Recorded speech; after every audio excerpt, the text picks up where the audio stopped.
여러분들은 하루 중에 자기를 만나는 시간이 얼마나 있나요?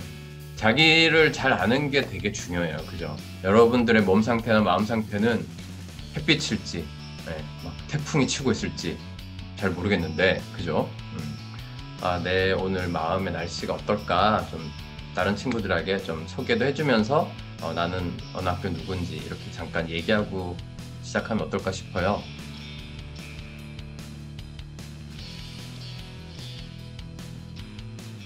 난민 앞에 붙는 이름, 뭐 전쟁 난민 뭐 이런 것처럼 무슨 난민 이런 게 있을 거잖아요. 여러분들 상상해 볼 때 이런 것도 난민이지 않을까? 이런 땡땡 난민 이런 것들을 한번 생각해 보면 좋을 것 같아요.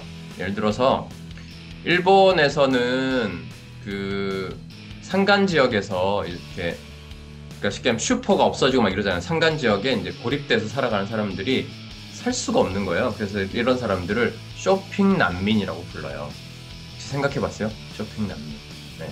그러니까 그런 것처럼 사실은 난민이 우리가 생각하는 어떤 전쟁, 이 프레임 안에만 갇혀 있는 게 아니라 되게 다양한 난민이 있을 수 있잖아요. 그러니까 우리가 한번 땡땡 난민으로 한번 생각을 해볼까요? 우리가 앞에 땡땡이라고 하는 걸 붙여보니까 사실은 되게 다양하게 난민이 있을 수 있다라는 상상력이 생긴 것 같아요. 그죠? 네. 그러니까 우리가 난민이라고만 얘기했을 때는 약간 어떤 딱 특정한 사람만이 난민 이렇게 생각해 봤는데, 뭔가 이 난민이라고 하는 사람들이 뭔가 어려움에 처해 있거나 뭔가 배제당하고 있거나 이런 사람들이 다 난민이라고 볼 수도 있겠구나 이런 생각으로까지 약간 좀 확장된 거 아닌가 이런 생각이 좀 들기도 합니다. 그죠? 예.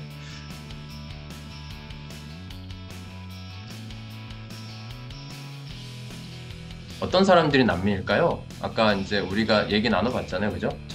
전쟁으로, 종교로, 그 다음에 이제 어쨌든 자기가 의도하지 않게 놓여진 환경, 이런 것들 때문에 이 난민이 발생한다고 했잖아요. 네. 그래서 우리가 역사를 거슬러 올라가 보면요. 우리가 난민 생각하면 막 최근에 막 있을 거라고 생각하지만 사실은 난민은 선사시대까지도 막 올라가요. 네. 그러니까 난민이라고 하는 사람들은 되게 스펙트럼이 다양하고 이미 역사가 되게 인류의 역사와 사실은 맥을 같이 하고 있다 이렇게 봐도 될 것 같아요. 그리고 하와이에는 원주민이 없었어요. 근데 타히티에 뭐 더 밑에 있는 남태평양 섬에 있는 타히티에서 인구가 늘어나고 막 태풍이 막 불고 그러면서 더 이상 먹고 살기 어려워지니까 그 타히티의 주민들 일부가 탈출을 했어요. 배를 타고. 그렇게 해서 우연하게 정착된 데가 바로 하와이였어요. 그래서 하와이 원주민이 생겨났어요. 그러니까 그런 것도 이제 이런 기후와 관련된 기후 난민인 거죠. 어떻게 보면.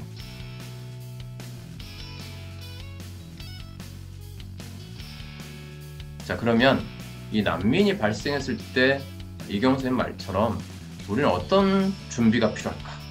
어떤 모색을 좀 해봐야 될까라고 하는 것이 이제 우리가 좀 얘기를 나눠봐야 될 지점 같거든요. 그래서 주변의 난민을 위해서 내지는 주변에 난민이 발생했을 때 우리는 무엇을 할 수 있을까요? 그러니까 그런 부분에 있어서 우리가 또 조별로 한번 좀 얘기를 나눠보면 좋을 것 같거든요. 세계 시민으로서의 어떤 거듭남이 이제 이 대목에서 좀 필요한 것 같아요. 그러니까 우리가 너무 국가적 프레임에 갇혀 있으면 지금 이제 국가 간의 대립 내지는 이제 아까 얘기했던 것처럼 우리나라 사람도 아닌데 라고 하는 측면에서 이 난민을 계속 바라볼 수밖에 없다라는 거예요. 근데 중요한 것은 이 난민이라고 하는 사람들은 꼭 전쟁이나 내지는 한 국가의 그러면 문제로만 발생하느냐, 또 사실 그런 건 아니거든요. 한 국가 내지는 뭐 한 어떤 특정 지역만의 문제가 난민을 발생시키는 것이 아니라 그것이 전 세계 어디에도 다 연결을 시켜준다는 거고요.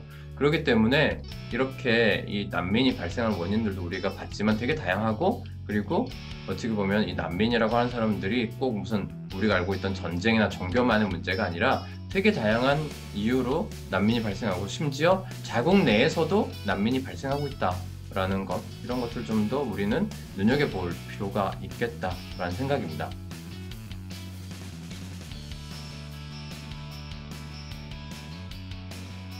결국엔 나는 어떤가라고 하는 나로부터의 실천 계획이 전 더 중요하다고 생각해요. 네.